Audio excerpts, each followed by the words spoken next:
Welcome home to USA Global TV and Radio, a place where dreams take flight, with authentic storytelling, diverse perspectives and meaningful conversations, where global stories unite and bridges are built beyond all borders. Discover world-class education, entertainment, hope and inspiration. Together, we're building bridges worldwide. Subscribe to our channel, USA Global TV. Download our app, USA Global TV. Be our guest or join our team. Visit usaglobaltv.com. Thanks to our founder and executive producer, Dr. Jacqueline Kerbeck. Music score by Yeffy Tang from Cloud Road Music. Voiceover artist Mike Porter. Creative direction by Paul Garcia. USA Global TV and Radio. Your home for global connection. All rights reserved. This video and its contents are the exclusive property of USA Global TV and Radio. Unauthorized use, duplication or redistribution in any form is strictly prohibited. Is it true? Is it kind? Is it necessary? In a world quick to judge, one book dares to reveal the hidden cost of silence. Discover holy but harmful, the silent sin of judgment, how hidden judgments destroy relationships and damage lives, by Dr. Jacqueline Kerbeck. The Amazon #1 bestseller that's transforming the way we understand ourselves and the way we see others. Pick up the companion workbook to uncover your own hidden judgments and learn how to break free from them. Available now on Amazon and at fine bookstores worldwide.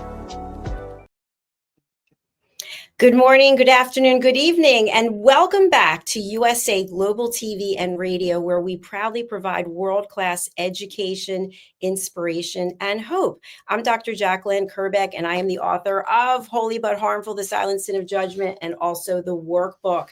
So why are we doing this show, and what is it all about? Judgment is all around us. We are judging every day, all the time, including me. So the reason why I started this show, as well as wrote my book and the workbook, is so we can be more aware of when we are judging other people or when we're being judged, and how we can actually react in an unemotional way. So everything is based on 3 questions. Is it true? Is it kind? And is it necessary? Today, we have a wonderful guest, someone who has been here with us before on other shows. And I love when people come back and share their knowledge and expertise. And we're going to be looking at cybersecurity. We're going to be looking about what it teaches us about human behavior. So who is our guest? Our guest is Charles Brakefield, and he is a techno geek, as he would say. He's also a cybersecurity expert, and he is now a full-time author. Let's welcome him to the program and start our conversation. Charles, welcome. Jacqueline, thanks for having me in. Hi, it's good to have you here. We don't see you right now, which is interesting because we just saw you backstage. So I'm not sure where you are, but I see that you were with us. So Charles, for people who are joining us for the first time, you are a full-time author, but you've had a very successful career that actually led so many examples and so many instances and so much experience that you're able to translate it through your written work. Tell us about your background. Well, boy, I don't know what's the matter with the camera. He says he's on, but he's not paying attention. Oh, great! Now you're gone too.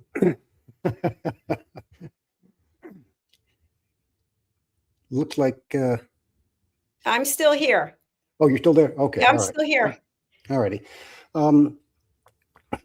In the cyber world, I did voice engineering for Fortune 50, Fortune 100 companies, and the issue with it is that it has to be secure. You can't just, here's how it works. Okay, fine. Can you make it secure? Because the bad people are always after a way to get in. I liked your 3 questions up front. Is it nice? Is it kind? Is it factual? Well, in my world, the answer is no, no, and no. Okay, that's where we start. And so it was a good proving ground for knowledge learning experiences, and the big thing that we always we rely upon, trust. And that's one of the things that gets. I guess it's a subtlety. We all have that same prejudice. We want to believe. We want to trust. I want to trust that. My hair is messed up. You'll say, psst, psst, psst, Charles, fix your hair. I know it's a silly example, but I would trust. There's a certain kind of trust that I have that I think is important, and we all cultivate it. What's really terrifying and really sad, depressing, I guess, is when it's used and it's weaponized against you. And by that, here's what I'm saying. A lot of the attacks that I see leveled against my particular business is trying to cultivate a relationship out of thin air, but using all the information that you can gather using AI. Find everything on Charles Brakefield, and let's put together a compelling statement saying, Jesus, Charles, you're my best friend. We want to be able to help you. You could use more reviews. What a wonderful series. Blah blah blah blah blah. Shine me on. I love it. I suck up that stuff, and it's a lacan. And when you get down to it, it's like, okay, but if you'll just send me, $3,500 for my friend, my inventory of 2,000 my best friends, and we'll take care of all those problems of marketing that you seem to be struggling with. Compelling. I want to believe. I want to believe it so much, and it's much like Odysseus in the Odyssey book by Homer, where they strap him to the mast and they won't let him go. He has wax in all their ears, but he wants to hear the song of the sirens as they go past the island. And if they stop to listen, they'll crash on the rocks and we all be killed. So he's the only one that listens to it. And so I've kind of taken upon that role of myself to examine a lot of those attack vectors that depend upon the social media, social engineering of trust. Let me weaponize it and use it against you. Charles, you brought up so many good points there, because I think as entrepreneurs, as business owners, we always are looking for people who can help us grow our brand, grow our business, and people take advantage of that because now, as you mentioned, as you're a public figure, I'm a public figure, there's all kinds of information available about us and people can use that against us. And yet I know for me, and I would think something similar for you, we believe in the goodness of people, right? We believe that people are generally good. And so my father used to say that was a major flaw of mine, that I trusted everyone. And I've gotten burned a number of times, but I'm thinking it might be a good idea. Oh, there you are. You're back. Hello. I'm thinking that in us having this show today, we're bringing to light some scenarios that other people may experience, whether they've experienced or not, or might be forthcoming. And one thing I'd like to just share with you and get your thoughts about this, because this has happened to me as well as some other people, and I don't want it to happen to you or anyone else, but I was actually contacted by a legitimate business that's in Beverly Hills, California. Of course, you hear Beverly Hills and you think, oh, okay, that's... So they wanted to actually get my books into bookstores. And not only that, they're going to do social media marketing. And not only that, they're going to get me a book signing at Waterstones in London. And of course, all of it turned out to be fake. I actually went to London to Waterstones and they never heard of me. And so they got my money. And then they just silently went away. They just disappeared. No answering the phones, no emails, anything. So my question to you is, knowing that you're an author and you're in the public domain, what criteria are you now using to evaluate offers that are coming into you from the outside world? Well, and that's the part of me that I can't quite break that habit, which is, let me hear your pitch.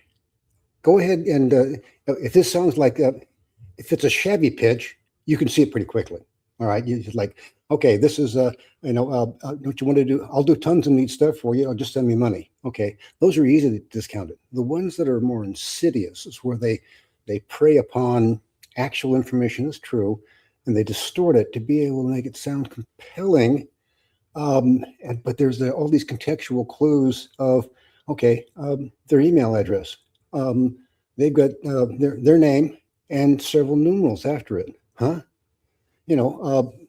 Peculiar names, not John Smith, but peculiar names that shouldn't need a number. But the number designates the attack that they're levering, and that might be hundreds of people that they're trying to do, and that they have to track that. And if they send back if you say, yeah, I'm interested, okay, and they call me Bill, I know it's bogus. That's those are the kind of things that they do. One of the worst ones is where they actually use a real person, like they did against you, Jacqueline. They use their email address. They use their link for a published book, and this all looks good. And I was at a book signing in Denver 2 weeks back, and I saw that person's book on the shelf. I'm not going to tell you who it is because he's being hacked, and I'm going to have to send a note to him saying, do you know your information is being weaponized to be able to convince somebody? And it went right back to, they said, it sounded so good. I said, yeah, tell me more. Oh, by the way, if you want to do the kind of stuff I've got, go to this company and they'll handle all your marketing for you. And I went, wow, that was a good one. You almost caught me on that one. But you have to be able to, and being the techno geek that I am, and I'm always questioning, looking. I don't understand. Why would you do this out of thin air?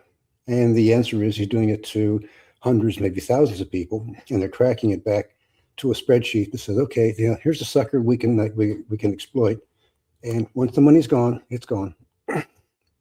Yeah, that's the truth. In fact, yesterday I heard one of our team members, all of her bank accounts were hacked and all of her money's gone. Ooh. And, I think to myself, how can a person live with themselves knowing that they're taking someone's hard-earned money?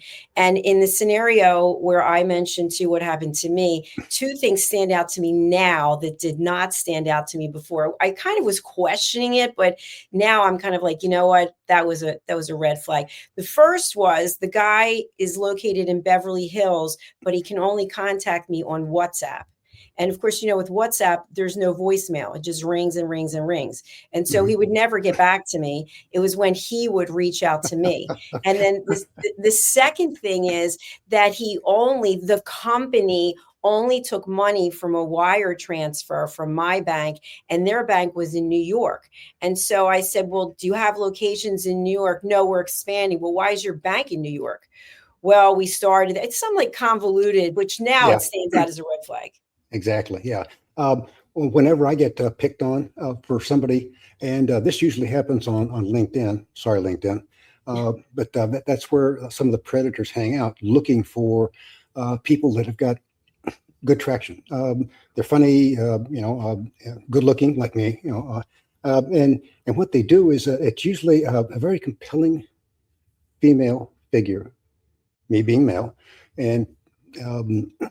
and usually young, and they have a very short resume, but they like, oh, I need to, I need to talk to somebody. I need this. I want to, you look like a good person. And they play that social engineering trust card to be able to get you to that point where they say, can you, are you on WhatsApp? That's a dead giveaway. They're a predator looking to be able to fleece you if you're on WhatsApp. So I always put back, oh gosh, no, I can't, because that's for young people. And they always say the same thing. Oh, age is just a number, and it's a stock answer. So there's like five people that do that all the time, but they do it across the planet. Well, thanks for sharing that about WhatsApp. I think that the other thing that's interesting about WhatsApp is I'm a peace ambassador. And so we have training every Saturday, but everyone meets on WhatsApp. That's like their main point of communication, I guess, because it's free.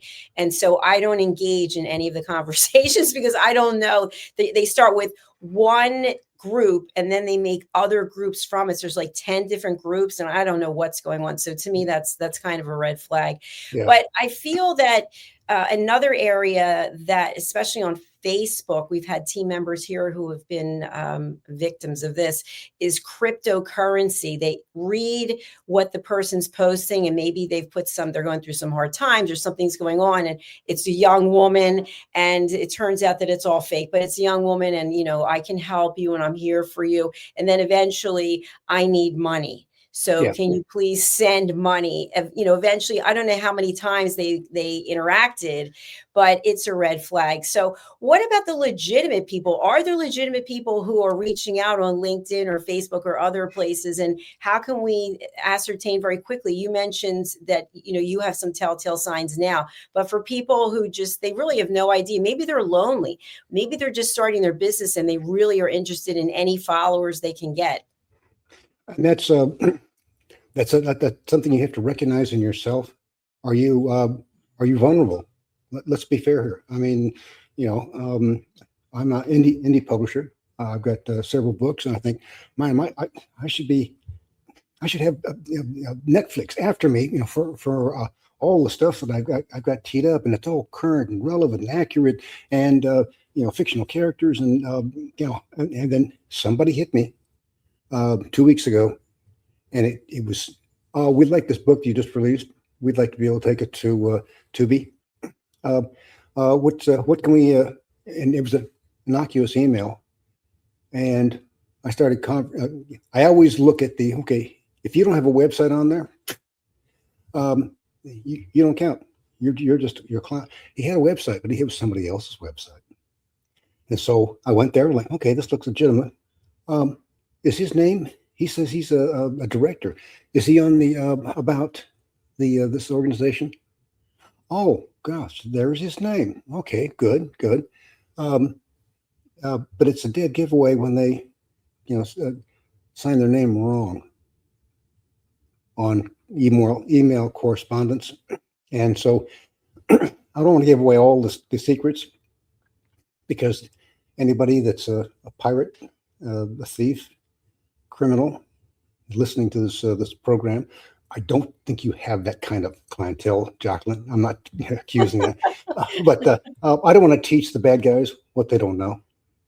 No, I agree with you. I appreciate that. And, Charles, it's interesting. Just yesterday, I received an email from what looked to be a legitimate Gmail account, meaning that there was actually a name and then at gmail.com. And it was coming from one of my clients, allegedly asking for me to send them another pay stub. And I thought that's interesting because I have no employees. So I texted my client and I said, I know that you're just about to start your show. Are you actually emailing me from a Gmail account? And she said, no, I am not. And then they wrote back to me 2 more times. I'm still waiting to hear from you. So they think they're getting really, their masquerades are showing up in different ways. They're wearing different masks, but they're still criminals. Yeah. And that's always the proper approach. No matter what you're hit with, verify it, check and see, does this individual actually exist? If they say they're with this company, and they've gotten cagey about using other people's organizations. I actually reached out to one in Florida. I said, "Did you know I've been invited to show up and for this book signing and book club at your hotel?" They sent back a note and said, "OMG, really? We've never heard of this person. Thank you for alerting us to this nonsense, because we're going to take action against whoever's doing this." So reach out through a different channel to verify. Did you send this? Are you really? Do you know what's being asked on your behalf using your name and credentials? And 9 times out of 10, it's, "Wow, I did not know. Thank you." I even went to the FBI with one that was so horrific. I said, "This is horrible." Somebody said, "Here, I've got this inheritance for this guy. He's dead. I'm the executor of his estate, and I can't find anybody. So, hey, help me get this wrestled through the litigation, and I'll give you half of it." And I went, "Huh? That's not a fiduciary activity. I've been on that side of the fence, actually doing that for somebody else's, and when they decide that they're deceased, and you don't hand out money like that to somebody you've never met." And sure enough, when I went and double checked it, he's a vice president for the big company out of the UK. All of it shined up just almost perfectly, except for the few extra details I covered. I went, "Gotcha." And I turned it over to the feds.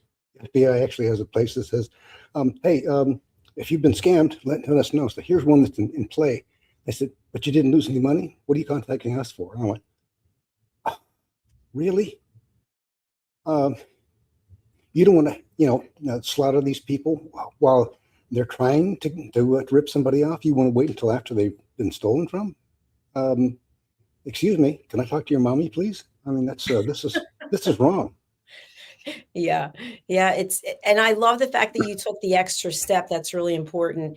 I know for me, when I actually was in London in June, and I was at Fort and Mason, the department store, for afternoon tea. And I thought, you know what, there's a Waterstones. I'm supposed to be doing a book signing on Saturday. I'm going to walk down there and just talk to the manager. And I looked around, there was no signage. There was nothing that I was going to be doing a book signing. And so I got the manager and then the head of the events team. And I emailed the guy in Beverly Hills, and there were like 6 people in Beverly Hills. It wasn't just one. And so one of them got back to me and I said, "Well, I'm standing here with the manager and the head of events here at Waterstones. And they said that they've never heard of me and they have no email." And they continued the charade. And finally, the manager said, "Sir, do you have absolute proof that this author standing in front of me has been given a time slot at this store, at this location?" And it was dead silence. And the guy said, "No, I do not." And he said, "So you basically just made this all up." And then the guy just hung up. And Yeah. so what I recommend to people is anytime you get a recommendation from someone, because this was a recommendation, do your own due diligence to make sure that you check it out. And Charles, what you were talking about, these cross-checking things, go on LinkedIn. By the way, on LinkedIn, I've also had a number of outreaches from sheikhs, how do you say it? Sheikhs, like princes, and they have 100,000 followers, and it turns out to be completely fake. Yeah, it's all highly engineered and polished for somebody who does due diligence. But again, they're preying on your trust. And if they can, I mean, even the banks always say, "We will never text message you saying, 'Hey, your bank account's been raided. Give us a call.'" They won't send an email. They won't do that kind of stuff. Click here in the email to go do this, or click on this link on your. Don't do that. Go to a known real number for your bank, call them and say, "Hi," or go to the bank physically and say, "Hey, look, I got these clowns saying that there's a problem with my bank account." Again, out of band verification is what we call it. You don't use the same channel that they contacted you with, because that's where they drop junk on your machine. And then they really got you in a difficult position, because now they own whatever piece of property you thought was yours. They get to run it. They get to export it, and they'll actually drop code on your cell phone that will let them pirate your bank account and send it to wherever you want to. So I've never been a big fan about putting my banking account on the phone, because frankly, I've never trusted it. Yeah, me, who's been in telecom for 25 years. I mean, go figure, right? Charles, I want to just touch on something in this area. So my bank account was hacked last month before I was going back to Europe. And I went into the bank and the teller said to me that his account was also hacked and so were a couple of other people. And he said what happened was in their case, the three of them, they had gone on a lunch break and they went somewhere that they used their debit cards and the tapping area was not, you couldn't tap, so they had to put their card into the reader, and he said that was how they captured their information. So he said, we'll give you a temporary card, which of course had no chip. So really, I ended up not using it because using your debit card when you're traveling internationally isn't good anyway, I don't think. But anyway, my point is, what are your thoughts about what he shared, that when you have a card with a chip, you should only be tapping it as opposed to inserting it or swiping it? Well, I prefer the tapping because, but even that's vulnerable. There are a lot of bogus card readers that what people do was they'll, particularly in high traffic areas, lunch breaks, where they've got a lot of people going in and out trying to get lunch done, and it's easy to be able to insert a secondary reader. It's a real thin piece of film into the slot that actually captures all of the credit card information, because you're gonna enter the PIN, you're gonna do all this stuff, and that's like that goes into a nice big database where they sell credit cards for, get this, $20 a piece in blocks of 1,000. The other problem with only tapping stuff, you or if they tell you to turn on NFC, near field communications. Your phone is actually pretty cool. It's got some great technology on it that is nicely pirated by people wandering by you in the 6-foot radius. If you've got NFC on, and it's a setting on your phone, turn it off. Because what it does is it's beaconing to anybody that wants to be able to connect. And if I've connected and I know how to be able to prowl your phone and look for banking information, guess what I'm going to take? The banking information. And yes, I'm going to drain your account. And that's the other way they do it. So near field communications, you turn it on when you need it, you turn it off when you're done. So you're not sitting there, your phone isn't beaconing saying, hey, come rip me off. So NFC is the setting that we need to look for on our phone. Yeah. You only turn it on when you want it for communications. If you're using Square for, like, let's say you're at a show and you're trying to collect information, make sales, collect the dollars from people. It's I need Bluetooth on and need the NFC. It's like, but leaving them on also makes you vulnerable to somebody who knows how to be able to drive by, steal. That's the way I would categorize it. So it sounds like this type of criminal activity has expanded. I know in airports, you always hear, if you're on the Wi-Fi, don't do any banking or anything with your personal information. But now people can just be within 6 feet of us. So it could take place anywhere. Yeah. It just, again, if you're too trusting, thank you. That's the attack vector that people, and that takes us back to the topic we had right at the beginning of the show, weaponizing trust against you. That definitely qualifies as an unconscionable sin, in my opinion, Jacqueline. Thank you, Charles. And you mentioned that you had been in telecom for 25 years. I think I was in telecom for 15 years, but you've actually migrated to do something that someone like me, who's an author, and so many authors we interview here never get to do, which is become a full-time author. So can you tell us how you made that journey to where you are today? Well, it actually wasn't quite what I had in mind.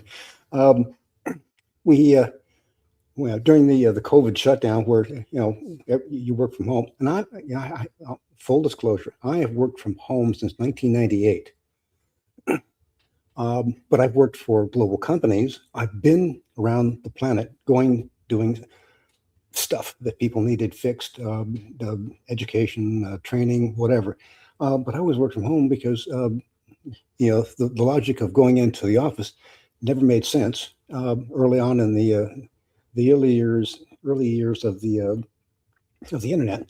And so, fast forward to 2023, the world woke up and said, "Hey, it's okay. Everybody go back to the office." And I went, "Excuse me." No, I just got my puppy dog here, and he's nice and comfortable having me close by, and I respectfully decline was my response. It took them a little over 4 months for them to really lose their temper and trash me. So I said, "Okay, well, we'll do it the other way around. I'll do what I want, not you," and that's what I've been doing. So we're now up to 30 published books. We like going on podcasts. I love going to book signings and hanging out with the people. Said, "Tell me about your book." Oh, that really jazzes me. And I don't have to worry about going through an email or a phone call or dealing with somebody bogus. I can see it in their eyes. They want to hear. They want to know. And they always want to talk to the author, not the marketing dweeb, but somebody who actually put the words to paper. So when it was offered to me to either come in or go away, I said, "I win. I'm going to go away. I'm going to do what I want," and that's what I've done. I absolutely love that. You and I have that in common too, because I always worked from home when I was in corporate, and we had a new VP come in and he said, "Everyone's coming into the office." And I said, "No, I'm not coming into the office." Good for you. Good for you. Yeah. But I also want to thank you because on the film and music show, when you were with Dr. Chan, you mentioned publishing at sea. And so I got involved with Dr. Judith Briles. And so I will be on that cruise, even though I am not a cruiser. I don't like cruising at all. I hate cruising, Charles, if I have to tell you, but I'm glad that you'll be there. I'll be there. Well, we'll escort you. It's a great opportunity to be able to hang out with 5,000 of your closest friends. Okay, I mean, there it is. It's an amazing set of circumstances, and then getting off the boat and then seeing stuff. What I really like about the cruising at sea is that you unpack your bags, and it stays there for 10 days, and then you pack up all the dirty clothes and head for home.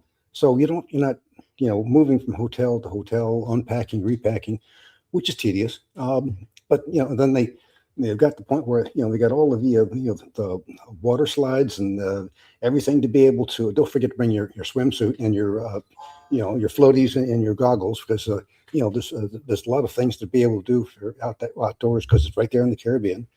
And then they've got shows at night, so they really basically it's like a small city, and the weather's nice and calm, and usually it's just very pleasant. So. I don't see how you can't not have a good time, to be honest. Well, fingers crossed. I went on an Alaskan cruise with my mother, a trip that I earned when I was in corporate, and it was really bad. And the ship was rocking back and forth, and they were handing out bags if you got sick. And that's my memory. But tell us a little bit about the role that you're going to be playing in terms of publishing at sea. Yeah, well, and that's one of the things. I've got 3 sessions I'm going to be training on. Here's stuff that I've. Okay, I'm self-taught. I know how to be able to build videos with using an AI engine and of my books, and I'm teaching people how to be able to do that. How to be able to enter some of the subtleties for Amazon in their A+ area. I'll be teaching about that, and then security was the third one that the Dr. Briles has asked me to be able to train on. So I got 3 sessions I'll be able to offer. So I expect that you'll find some interesting tidbits on the show. Fantastic. Well, I'm looking forward to it. Let's talk about your actual collection of books. So the Enigma series, what is this specifically about? And then I'll ask you an additional question. Okay. So there's actually 3 series overall. The first one is the Enigma series, which is book 1 through 12. And this is where we explore, the background on the books is that this is the third generation of cyber good guys in today's world that are fighting the cyber thugs, and each one of the books has a different attack vector. So identity theft is where we start, and then battlefield communications, under siege by multiple bad actors. They get their start, and we did a historical fiction book, sort of the prequel, called Out of Poland. And what it does is it sets the stage for three Polish patriots to be able to hit back at the Germans after they've invaded their country in 1939. They steal the Enigma machine from them and send it to the Brits for being able to decrypt it, break it down, figure out how it works. But they make a copy and they build their own information dynasty, which is the R group. And they're the good guys. And then as they age by book 12, and they say, well, okay, we're done with this. We're going to turn the reins over to our heirs. And that's Enigma Heirs, book 1, 2, and 3. That's the fourth generation of people that you want on your side when you're fighting the bad guys. And then we took a quick jaunt off into the at the request of the underground authors, just to come join us and write some cozy mysteries for us. And so we had a lot of fun doing 4 different books, and the last one we did came out in August, called The Flight Enigma, an international espionage mystery that has 2 of our favorite characters, Juan Jr., also known as JJ, and his bride, Jo. She's a international model, a high-powered model out of Brazil, and they like going to this place called Magnolia Bluff to be able to get away from their adoring fans and just kind of recharge their batteries. But unfortunately, they keep bumping into some sort of mischief problem. Somebody gets murdered, or somebody's trying to engineer the theft of high-tech technology for stealth used in the F-35 fighter plane. And that's that we travel through all of those disadvantages that are forced on to the good guys, and they have to learn how to be able to beat the cyber thugs, and that's the main theme through most of the books that we have. Well, congratulations on all your success and the fact that you keep showing up and putting out new content as recently as August. How much time do you have to spend researching? I mean, I know you have an extensive background in these areas, but as new things are brought out to the market when it comes to AI, for example, and other technologies, do you have to spend a lot of time researching? Well, I'm always poking around looking for stuff that's interesting, Jacqueline. I just have that kind of thirsty mind. It's like, well, okay, how does this stuff work? I like reading about the nuclear fusion project that they got in southern France right now. That was hugely cool. Reading about how they're going to be able to bring us a plasma cloud up to 25 million degrees to be able to start generating power. And I'm shortening because there's a lot more to it than that.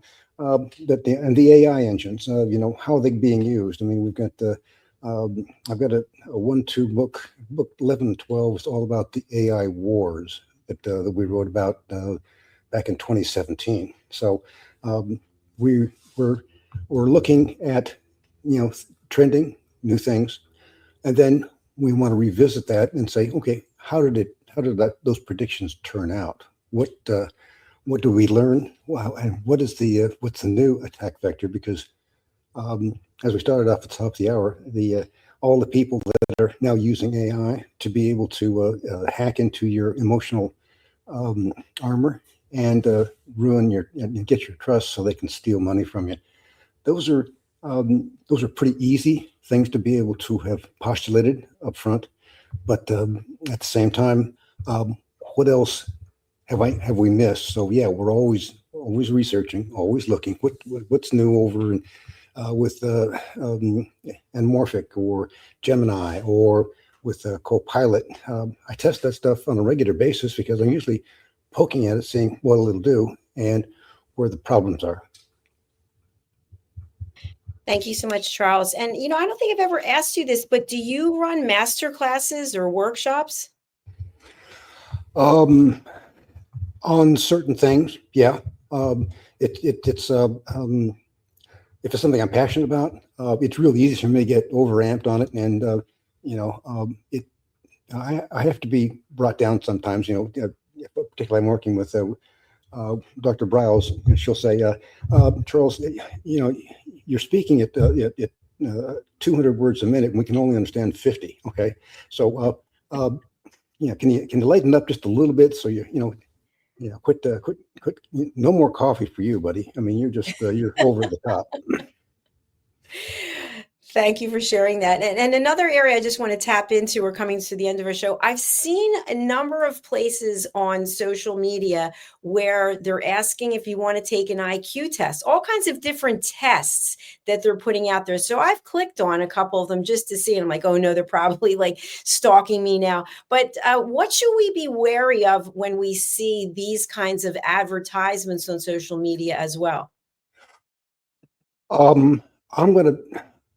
For me, I'm not going to, try and dictate to other people's disciplines, but for me, I got one where they said, "Hey, would you mind? We'll pay you. Okay, money. Money's good. Money's always good. We'll pay you for answering questions and helping us write." Helping this AI engine write. You don't have to know anything about AI, but because you're an author, because you know how to write, you know what sounds like it's written by a human being and what isn't. And I had to look at it and went, I don't really want to train an AI engine to be able to excel at what I've taken years to be able to put together. So I would caution, or at least advise people, look at what you're being asked to do. Contribute to a database. They're called LLMs, large language models. And the way they work is what they get put in and how they digest it. So the more information, the logic goes, the more information that they got that's legitimate, real, factual, and verifiable, okay, then the more that AI engine sounds like a human being, and that's a little disconcerting for me. Absolutely. You bring up some great points there. So when we look at the topic, what cybersecurity teaches us about human behavior, Charles, how would you bring it all together for our audience? The one thing that we never were able to defeat was the social engineering attribute for in the cyber world. Yeah, I can put firewalls up. I can put scanning. I can spend money till there's nothing left. But if there's people that are on the inside that says, "Sure, I'll give you my password. I know you're with the IT people, and you can get into the system and help me with my problem." The trust, the ambushing you with your own trust engine, things that you've been brought up. Okay, you can trust this person. You can be careful of this. Don't take candy from a stranger. That kind of stuff. Those are all compartmentalized, and they're reflex actions for most people. Nobody teaches you. Nobody has been teaching you. This is a cyber attack. This is where, if it sounds too good to be true, this is what they teach. We used to teach in finance. It probably is, and that's where you pull back and say, let's examine this from a logical standpoint. Pull your emotions aside and look at the logic. Why are they contacting you? What have you done to deserve this? If you're famous, I guess the famous people have this happen all the time. They probably have thick skin, and you can't get through to them. You have to get through to their agent to get to them, or their agent's agent, and so forth and so on. So we're back to trust. Your armor is only as strong as your trust abilities to reason with it. We all want to be trusted. We all want to trust, but this is not that world any longer. Yeah, and I think it was Milton Friedman who said there's no such thing as a free lunch. There's a cost associated with everything. So what I really love about what you said, because it's part of what I teach when I teach people how to listen also, is to take the emotion out of it. Put it aside. I'll say to people, it's okay to get emotional about things, but then you have to have a boundary so that you can make rational, logical decisions. So if it seems too good to be true, believe me, because I've fallen for a few things since I started in business. And now I look back and go, oh my gosh, all the signs were there, but I was in a vulnerable place. I wanted it to work. I believed in the people.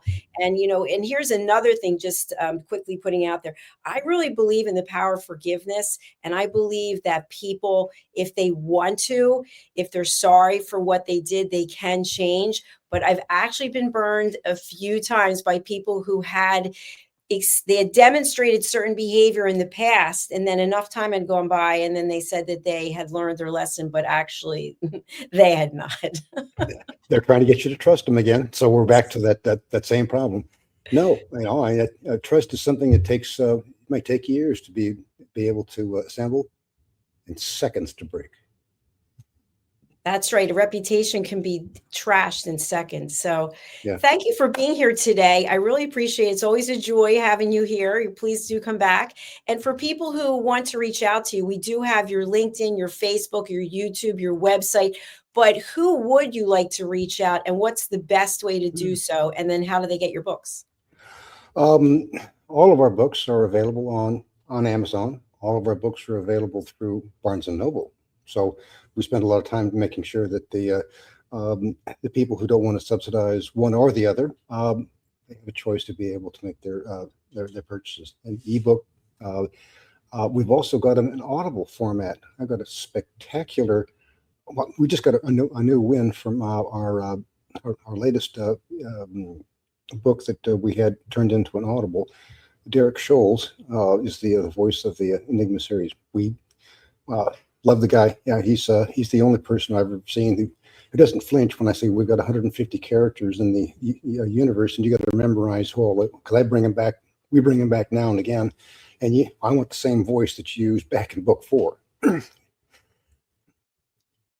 So yeah, those are that's the latest book there, the Flight Enigma. That's a fun one, and then Enigma Factor. That's the first in the Enigma series that sets the stage and opened up a whole lot of fun discussions. The next one, Ransom Enigma.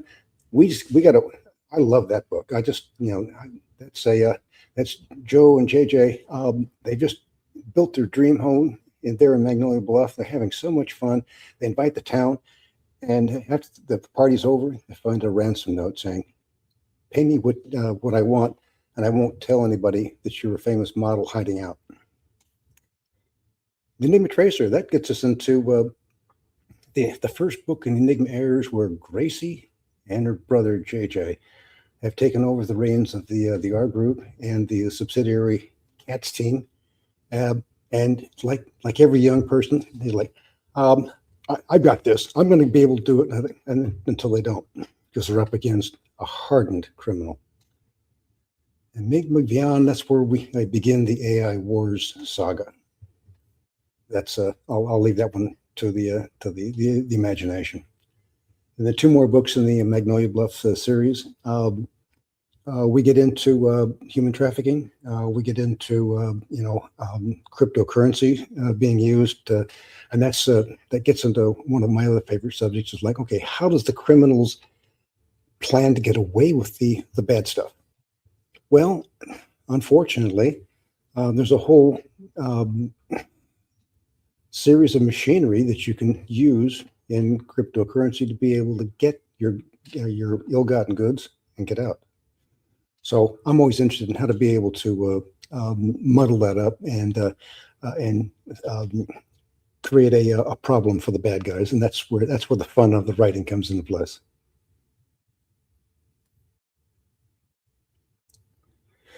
It's We lost your voice. good to see you smile, and congratulations, because you have an excellent memory. You were able to recite what all the books are about. So that was fantastic. Charles, any last words you'd like to leave with our audience before we sign off today? Just visit us on our website. Take a look at the videos that we build for the books. We do it for other authors as well, so that we have an authors area to be able to showcase them. But the enigmaseries.com, that's where the links are to everything in our Enigma universe. Even some free downloads, things to be able to watch out for. Don't feed the fish. Some security tips and tricks that we put out there for free downloads. Just take what you want and use them to your digital protection. Thank you very much. Thank you for sharing your knowledge and your expertise and your experience. It was great seeing you, and I look forward to having you back again soon. Thank you, Jacqueline. Thank you. Bye for now. Bye. Please do connect with Charles. If you look into the show notes, wherever it is you're watching, you'll see LinkedIn, Facebook, the website, Amazon, and just go ahead and connect, because Charles is here providing really valuable information, and he's here to help, as am I. So as we close out the show today, in case you're not aware, a little dream of mine came true. And basically through my friend, Dr. Madeline Chan, she said she saw a singer in me, and I always wanted to be a singer. But when I was just in London, I recorded my first single, and it's called Please Listen to What I Say. And Dr. Chan is actually singing in the chorus with me. So I don't have the file. I'm going to get it, but I'm going to let you watch a little clip that will give you some insight. And I'll see if I can get the actual file, because it's too big to keep here on StreamYard. Let's take a look. Listen, babe, now. Listen, babe, now. Listen, babe, now. Listen, babe, now. Listen, babe, now. Listen, babe, now.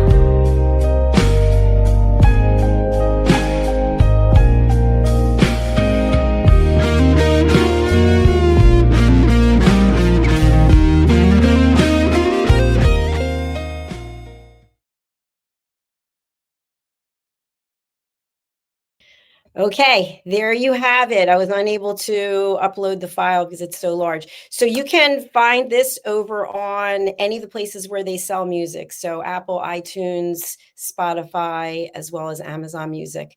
Okay, thank you again for being here. Over to our sponsors and our next show, Iconic Women. We'll be right back. USA Global TV and Radio proudly presents Tracy Cram-Perkins, a dementia caregiving survivor teaching how to balance care with peace of mind. #1 resource for dementia caregivers.